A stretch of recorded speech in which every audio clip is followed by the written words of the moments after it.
my life and what happened and a few critical events. And it will never be in all the detail, maybe it should be, but it should be of interest to all of my family presently and those yet to be part of the family.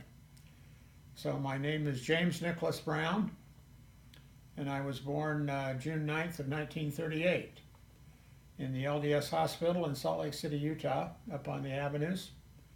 And my mother gave cesarean birth, also the same. She gave cesarean birth to my brother 8 years prior. And my mother and dad were told that they should not have any more children. And that did not hold water, of course, and she got pregnant again. And she was told to be in bed. My understanding is at least 90 days, and it could have been 4 months, as I was told, in order to have me, or that she would have lost me. So maybe some days in my life they wished they'd lost me, but at other times they were glad that I made it. So that was the beginning of my life. And I was raised on 1324 Roosevelt Avenue, which is just off of 13th East between 9th and 13th South in Salt Lake City. And I loved it there, as I remember. We had lots of children on Roosevelt Avenue and in the surrounding neighborhood. We attended the Wasatch Ward up about a block and a half from where we lived. And it was a good experience, as I remember, particularly in the winter, when we could get the sleds out, and I'd get on the front and somebody older would get on the back, and we'd go down the hill off of 13th East all the way down to 11th East. And it was a heck of a ride. And then in the summer one time I was in a wagon and my brother was pushing me and decided to start running and got close to rocks and turned the wagon, and I fell into a rock and went right in the top of my head like that. And luckily, the neighbor across the street had been a military guy, and he was not a doctor, but he'd been in the military in World War II. And he came over and taped it and did all kinds of things to it and didn't have to stitch it. And it then eventually grew up into my head, and nobody ever saw it really. But it was a trauma I won't forget as a kid. Oh, yeah. So it was fun there. Next door to me where the Howells lived, which he was an attorney. And I only bring them up because Wes Howell and I were really, really close friends. And he became a very, ended up in the same fraternity that I was in at the University of Utah. And then he became a very prominent attorney in New York City. And he's since moved back and lives up in Park City, Utah. So, it's a small world, but I will never forget one thing that his dad had, and for some reason I now know why I remembered it. He always had 2 or 3 cases of Fisher beer, and they were long, tall ones, okay? They were big quarts of Fisher beer, and he drank those every night. No matter when we saw him, he had some of that going. And maybe later in life you'll understand as I get to that. But that always intrigued me. Why would a man have all those cases of beer in the garage?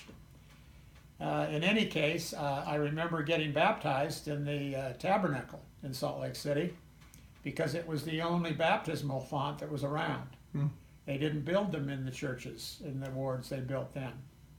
So if you became 8 years old in Salt Lake City and you were a member of the church, and that's where you went to get baptized. And I remember my mother taking me to get baptized, and it was kind of a, big place, and wow, this is something. And I got baptized, and then we were all confirmed in our own wards the next day on Sunday. So it was a Saturday baptism, and then there, and my dad wasn't there, and he was probably out shooting ducks or playing golf or whatever, his important areas of life.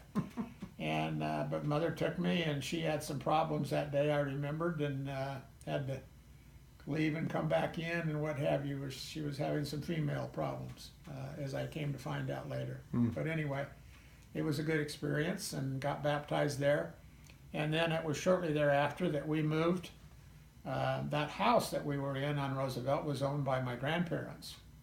And Mom and Dad were put in there by my grandfather Brown, Campbell M. Brown, because of Dad they really didn't have any money. They were just really beginning, and at the same time, all of the depression had been, and they'd had a tough go. Dad worked for a WPA project up on University Street, and they built a big rock wall that still stands there as part of the government efforts to get people employed and to keep them busy.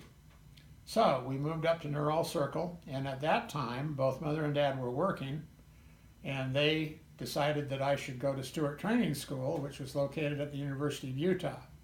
And the purpose of that school was to help train those who were graduating in education to become school teachers. Well, I started there in kindergarten because my Aunt Emily could take care of me, which was on University Street. And that house was given to Aunt Emily by the prophet Joseph F. Smith, who owned that house at one time. And Aunt Emily and her husband and her family were there, and I'd come out of school and go down there, and she'd babysit me, and then I'd get tired of that babysitting routine. I'd go sit on her front porch and swing until my mother or dad could come by and get me. Wow. And I did that until I was, 9. Then I started just going down to 13th East, and I'd get on the trolley and go down to 9th South and transfer and get on the bus and go up to 19th East, and I was let myself in the house and change or whatever, and then we'd go out and gather up 8 or 10 of us, and we'd have a heck of a time playing around the neighborhood. And I remember we built a big fort in the open field next door to us, and it was underground, and we had little candles in it, and it was quite an endeavor down there. And I won't tell you some of the things that went on down there, but it was all good, and it was a good memory.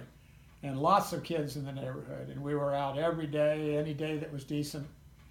I remember some people that were down below got some chickens, and he'd feed them a little while in the cage, and then he'd bring them out and cut their neck or choke them and twirl them so they got killed, and he'd chop their heads off, and then he'd let them run to bleed them. Oh my God. And I remember that as a kid. I thought, my goodness, that's cruel. He says, oh no, it's best for the chickens, and they're the best eating that way. I don't know, it's funny what you remember. But it was a good experience living there, and in our ward, which I was very active in, there was Marion G. Romney, who was a member of the 12 Apostles. There was Elder Spencer W. Kimball, who was not yet the prophet, but was a member of the 12 Apostles. Alvin R. Dyer was the bishop, who became a member of the First Presidency of the church. At one time, the church had 5 members in the First Presidency, not just 3. Yeah. And nobody believes that sometimes, but that was the case. Was that with Bill McKay? No, it was with, it may have been on the latter part of President McKay's. That's right, could have been. That's probably right. Probably was President McKay. And just as a side note, President McKay and I had our hair cut by the same barber. All right. Up on Foothill Boulevard. He'd drive up in his little Cadillac with his long white hair, and they didn't worry about security in those days or anything. And every so often I'd see him at the same, essentially the same time. But in any case, I went through the 9th grade at Stewart Training School, and then I started at East High. And at the same time, I also had been caddying up at Bonneville Golf Course. When I was 10 years old, I started caddying, and was there age 10 and 11, and one of the individuals that played golf there took a liking to me, and we used to travel around to different little tournaments in town. And then at age 12, I started caddying at the Salt Lake Country Club, and then eventually became the caddy for T. Branca, who was the golf pro, and we traveled we traveled into Idaho and all over Utah to different golf tournaments. Wow. And a lot of times we would go with a good friend of his, Arnie Farron, that played basketball for the University of Utah when they won the NIT and the NCAA, and he sold booze in the little tiny bottles all over 2 or 3 states, and I thought that was interesting. It was kind of like the beer thing, then there was the booze thing, and he had those bottles he'd give them to all his friends, and I thought, gee, that's interesting. Kind of a strange business.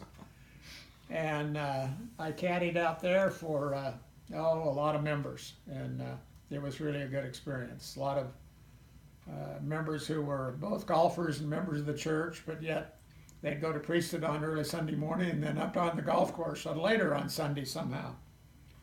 And I kind of started drifting a little from the church then, because Sundays were an opportunity to make a lot of money. both caddying and other ways. As there were other things that went on up there too that you learned how to do, such as playing cards. But anyway, we won't get deep into that either. At the same time, when I went to East High as a sophomore, they had seminary across the street, and I never signed up for seminary, didn't think that was too important. But that was as part of the curriculum, you could go to seminary, and I never did. But I was a good student. I didn't do a lot of homework, but they didn't have a lot in my day. Mm-hmm. There was I studied a little bit and did well, did good, decent grades, and got through East High. And as soon as I turned 16, I had made enough money saved and enough money where I went down and bought my car. I bought a 1949 Ford convertible, let it in, doors, and oh man, it was it, brother. Wow.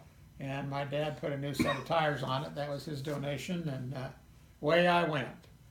And with that, probably started somewhat of my demise for a while with the church, because I thought that getting out and running and gunning and going was the best fun of all. And had some good friends that liked my car as well as I did, and we'd go places and do things. Drive-in movies, etc. We'll leave that alone too.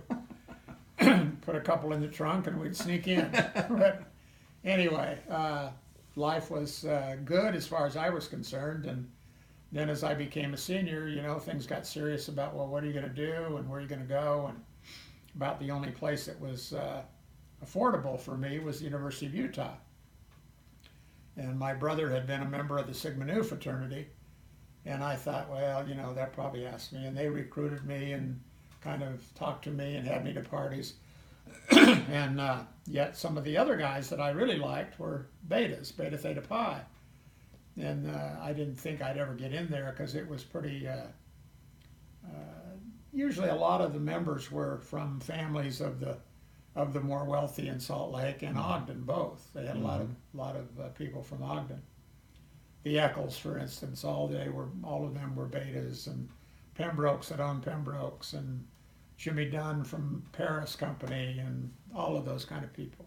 And I just didn't think they would probably consider me. Well, they did, and asked me to join, and I joined Beta Theta Pi at the University of Utah. And that was both a wonderful experience on one side and a very tough experience on another, because that's probably where I learned to really drink booze too, and do some things that weren't exactly to be proud of.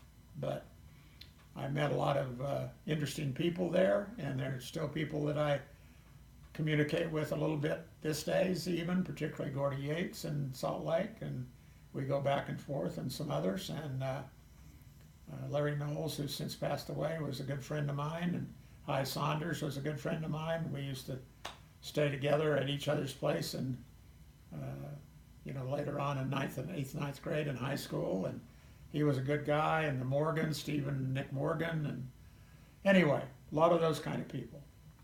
But fraternities have changed a lot these days. I'm not sure I'd recommend it to anybody particularly, but I had a good experience with it both ways.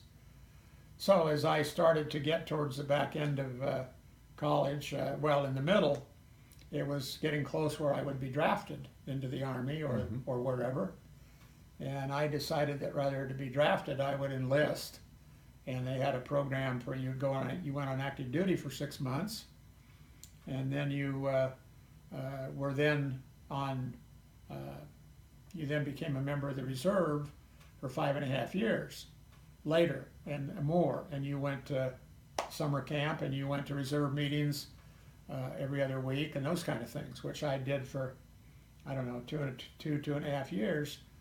And the Army was an experience that, again, I met some really good people, and Alex Budge and we became close, and his grandparents had a cabin up off of Bass Lake outside of Fresno, and we'd hitchhike to Bass Lake, and he had a boat, and he had a sister that I fell in love with, and he had a girlfriend, and we had a big time up there. We then were put into personnel at Fort Ord as part of our ongoing training after basic training, and we were in the personnel area, and so we would issue ourselves leave, and we'd have the major signed those things, and we would go for 3 or 4 days and not be AWOL or anything. We were on leave. Oh man. And we